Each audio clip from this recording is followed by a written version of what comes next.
je pense que nit rek la, mais nous sommes très satisfaits de tout ce qui a déjà été accompli jusque-là. Et te duñu bàyyi, on va toujours continuer. Donc, j'espère pour tous ceux qui nous suivent, en tout cas sur nos réseaux, vous avez reçu l'information comme quoi que c'est une cérémonie cette année qui va se passer à huis clos, avec seulement les nominés, parce que situation avec le Covid là, donc ce qui ne nous permet pas déjà de l'ouvrir au grand public comme d'habitude. Mais malheureusement, c'est quasi difficile vu la situation. Avec certains de nos partenaires qui se sont repliés, certains des organes qui ne sont comme avant. Donc, pour avancer au Sénégal, il faut savoir où mettre les pieds pour ne pas se casser la gueule. Excusez-moi. Mais bon, je pense que jusque-là, avec l'équipe, on en a discuté et c'était la meilleure décision à prendre peut-être d'événement. Et qu'on rouvre l'événement et recevoir tous les artistes comme il le faut dans un cadre pour c'est vraiment intéressant et recevoir aussi les artistes de la sous-région africaine. C'était prévu pour cette année, mais encore une fois, Covid, je pense que c'est dans tous les domaines déjà, que ce soit des structures événementielles, que ce soit des organes, que ce soit des ONG, que ce soit des compagnies, tout le monde est affecté, donc il faut faire avec la situation. Maintenant, vous savez, depuis 2015, une cérémonie qui a commencé déjà avec 8 catégories de nomination. Nous sommes 2016 aujourd'hui, on est à 12 catégories, 11 pour être exact. Voilà, parce que la 12e catégorie, ce n'est pas une catégorie qui est en compétition, c'est une catégorie pour maintenant, c'est discuter entre le comité d'organisation, les jurys et les animateurs. Nous avons voté pour la catégorie révélation. Mais jusque-là, chaque fois que nous avons une catégorie pour maintenant, on en discute à l'interne, mais ce n'est pas autant aussi une raison, il y a des gens qui nous approchent tout le temps, catégorie B, il y en a qui nous appellent pour dire la catégorie photographe, la catégorie meilleur designer, la catégorie meilleur album cover. Je pense que c'est des choses, même dans les plus grandes cérémonies, au Sénégal, c'est vrai, ce serait bien beau d'avoir tout le monde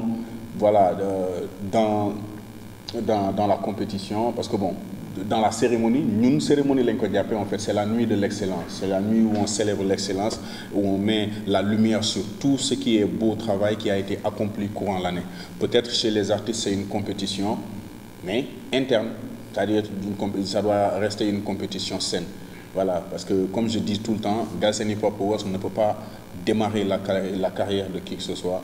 Galsen Hip Hop Awards ne peut pas mettre la fin à la carrière de qui que ce soit, mais c'est juste une vitrine qui met de la valeur sur tout ce qui se fait dans la culture urbaine. C'est une vitrine qui met de la valeur dans ce que les artistes font.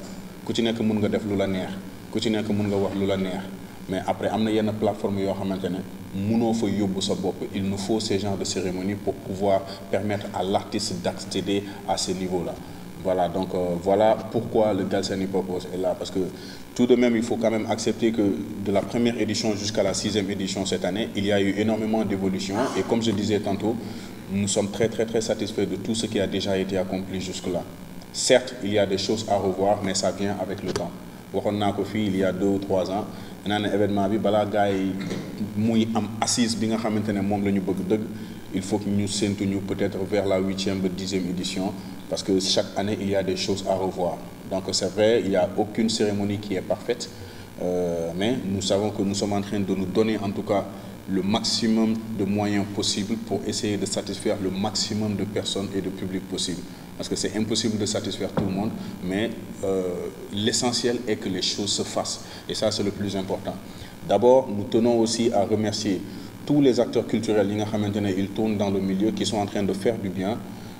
Nous tenons aussi à remercier tous les artistes, anciens, 2e, 3e, 4e génération, ñi nekk ci compétition bi ak ñi nekkul ci compétition bi, nous remercions tout le monde parce que ak nu mu mënti demee à travers les émissions et à travers les interviews ils nous permettent déjà d'évaluer ñi nga xamante ne ñoo gën a liggéey parce que chaque année il n'y a pas que seulement le comité qui fait ses recherches pour sélectionner ñan ñoo génnee ñan ñoo def.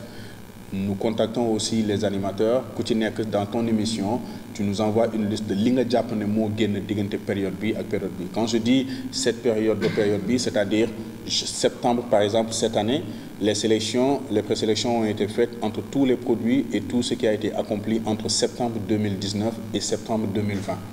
Que ce soit album solo, album groupe, mixtape, EP maxi, vidéo. Voilà, et à partir de ces produits qui sont sortis ci la ñuy natt tamit lyricisme bi beatmaking bi xool artistes yi nga xam ne ils ont fait plus de présence médiatique et qui ont eu plus de présence musicale et c'est à partir de là que les révélations et les artistes de l'année sont sélectionnés. Okay. Donc c'est des explications yoo xam ne publié nañ ko sur nos réseaux respectifs Instagram et Facebook. On en a parlé dans toutes les conférences de presse depuis la première édition. Expliqué nañ ko tamit xam nga sur les plateaux télé. Tout le monde sait que ceux qui nous suivent savent que nous avons un plateau sur DTV qui, voilà, tous les mercredis après-midi de 14h30 à 15h30, un plateau qui s'appelle le journal du Galsen Hip Hop Awards. Dans ce plateau ci la ñuy leeral lépp li nga xamante ne lëndëm na ci bopp gars yi pour mu leer. Explication nag du doy parce que tu as souvent des animateurs, des journalistes et même des mélomanes qui te posent les mêmes questions chaque année. Qui te posent les mêmes questions chaque année. Tu as l'impression souvent que non mais attends kii daf ma yëpp wala lan wala bopp bi nekku fi wala lan.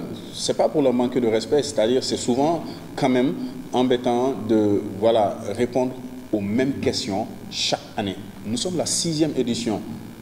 Lépp li ñu bëgg rek mooy que les gens se concentrent sur l'essentiel qui est en train de se faire. Il y en a qui viennent à la cérémonie. Tu vois carrément que voilà ici il y a énormément d'efforts. Tu vois le nombre de ressources humaines yi fa nekk boo ñëwee foo ko fekk fa xam nga taar bi fa nekk ci comment les hôtesses sont habillées avec T-Events, comment le tapis rouge a été organisé, comment la bâche reçoit des personnalités, des ministres, des ambassadeurs, des directeurs de grandes sociétés qui viennent assister à cette cérémonie parce que la culture urbaine mooy la seule culture bi nga xamante ne toute la jeunesse du monde l'a en commun. Foo mënti dem le hip-hop est présent. Foo mënti dem le hip-hop est présent. C'est la seule chose que toute la jeunesse du monde a en commun. Donc bu ñu am na demee ba am capacité wu déplacer autant de monde, déplacer autant de grandes personnalités pour ñu ñëw xool li xale yi di def, je pense que le mieux c'est essayer de xool nan lañ koy recadrer de sorte que saa yu ñu fa ñëwee dinañu gis ni ah ñii kat c'est vrai que li ñuy def y en a qui les prennent pour des fous mais ils sont pas fous. Tu vois, ils sont pas fous. Nous avons des rappeurs entertainers mooy ñi nga xamante ne xam nga voilà c'est dans le but de faire plaisir à ceux qui écoutent de la musique pour écouter de la bonne musique, danser et se divertir. Nous avons des artistes activistes ñi nga xamante ne dëgg la c'est des artistes, ils se font plaisir pour l'amour de la culture mais aussi ils sont aussi du côté du peuple dañuy waxal askan wi. OK, am na ñoo xamante ne dañuy nekk fii pas pour askan wi, pas pour se divertir mais pour conscientiser le peuple en tant que tel. Moo tax souvent c'est da ngay assister ci yenn débat yi ñu naan la non qui est le meilleur rappeur de tel, qui est le meilleur rappeur de tel, mais qui est le meilleur rappeur de tel basé sur quoi? Parce que genre choix yooyu boo koy def tout le temps il y a toujours et forcément des critères sur quoi il faut se baser pour définir tant. Donc voilà pourquoi si on revient par exemple sur les critères du Galsen Hip Hop Awards, comme je disais tantôt, chaque année on te pose la même question. C'est vrai, communication du doy, il faut toujours revenir là-dessus jusqu'à ce que ce soit ancré dans la tête de tout le monde. Donc on fait de notre mieux mais duñu taille. Si toutefois les questions reviennent tout le temps, les réponses vont toujours revenir aussi. OK, donc bu fekkee loolu en tout cas mooy dal xelu nit ñi. Léegi nag il y a souvent on vient te dire oui pourquoi tel artiste s'est retiré wala lan moo tax kii di kii. Ça c'est des questions auxquelles nous on ne peut pas répondre parce que si l'artiste nous envoie un mail ou un texto pour dire que je ne veux plus participer wala je ne veux pas participer cette année pour des raisons personnelles, ces raisons sont personnelles donc c'est pas à nous de répondre à ces questions. C'est pas à nous de répondre à ces questions. Donc jusque pour que gars yi xam que nous avons ouvert cette cérémonie, c'est pour tout le monde ancien nouveau deuxième troisième quatrième c'est pour tout le monde xañuñu kenn événement bi tëjuñu bunt yi ku génnee produit di nga bokk juste pour souligner un truc boo xamante ne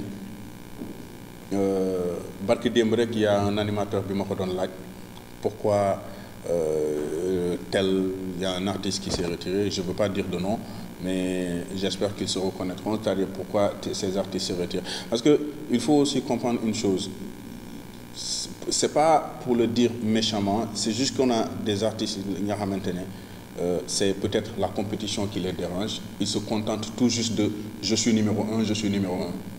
Mais tu es numéro 1, dépendant de selon qui, selon quoi.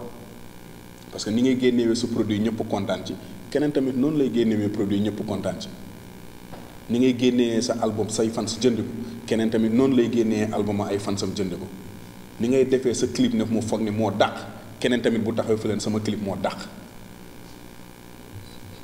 Galsen Hip Hop Awards est là pour ça. Nous avons des jurys qualifiés, des jurys nga xamante ne bu ñu waxee doo ci teg baat. C'est vrai que certains des résultats ne peuvent pas satisfaire tout le monde. ñoom ci seen bopp léeg-léeg xam nga ay waxtaan yu metti la balaa ñuy am sax résultat final et voilà tout de même il faut le faire parce qu'il faut le faire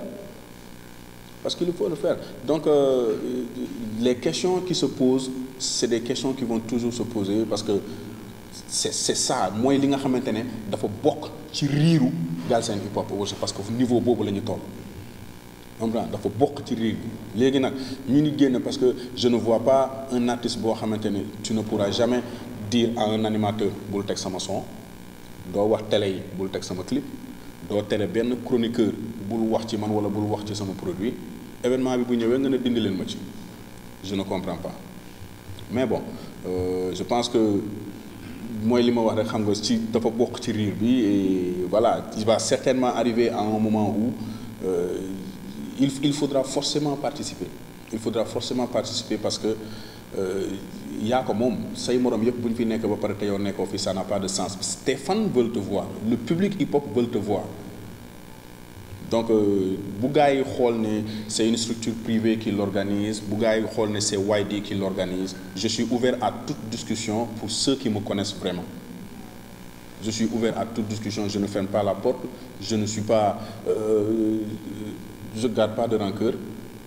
ça entre guillemets là quoi par rapport à la conférence de presse entre guillemets je le dis par rapport à moi parce que je sais et on m'a informé aussi qu'il y a des artistes qui nga xam ne ils se retirent wala ils ne veulent pas participer parce que c'est pas l'événement en tant que tel qui les dérange mais c'est ma personne qui les dérange waaye écoute it is what it is am na yoo xamante ne moom loo ci wax da ngay yàq rek mais il faut aussi montrer le bon sens il faut aussi le montrer nit ki da ngay am esprit de dépassement concentrons-nous sur le plus important mooy c'est l'événement le public veut le voir faisons plaisir au public ok mais dire je ne veux pas faire ceci wala je ne veux pas être là ou je ne veux pas figurer ceci c'est-à-dire posez-vous la question lan la affaire bi mën a defaral forcément c'est pas une question d'argent yaa ngi dégg dëgg la ñun ñëpp on travaille pour de l'argent mais am na yenn reconnaissance yoo xamante ne xaalis mënu ko jënd tey boo toogee nga jël sa CV bind ci ok telle année waxuma la gagné naa de mais je suis nominé dans telle catégorie à telle année loolu xaalis mënu ko jënd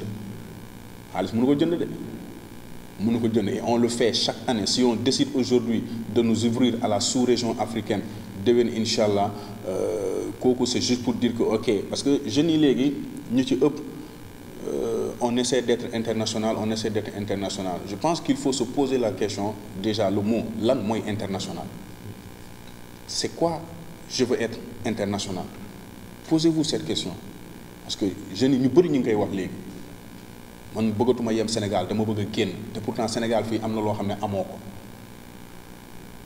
des artistes comme Youssou Ndour Baaba Maal Ismaël Lo mais avant qu'il soit international daf fekk ñu caabi fii ba pare caabi sous-région africaine bi ba pare doog a wax leneen donc faites pareil dëgg la musique bi tey toll na foo xamante ne y a plus de limites y a plus de règles y a plus de barrières fu neex lay dem da ngay génnee tey fii son léegi kuy fanaan États-Unis tey mën na ko déglu kuy fanaan Singapour mën na ko déglu